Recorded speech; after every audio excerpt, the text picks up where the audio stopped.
Жігіттер, интернетті қосыңдар. Жігіттер, интернетті қосын, сосын сөйлесеміз.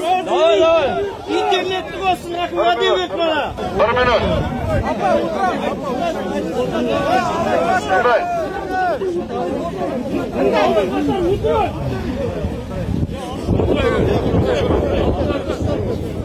Менің аты жөнім Нұрлан Ноғаев, мен Маңғыстау облысының әкімімін.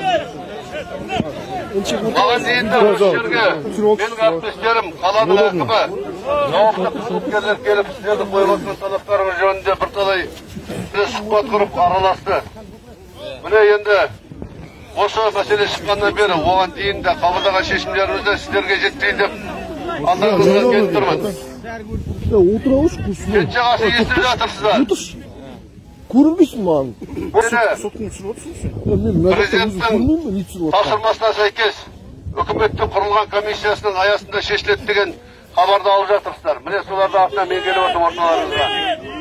Мәселе бұл сұйытылған газдың бағасы жөнінде. Бұны қайталап айтып жатудың қажеті жоқ шығар. Не себепті олай болғанды? Электронды сауда алаңы, оның маңызы, не үшін қабылданғаны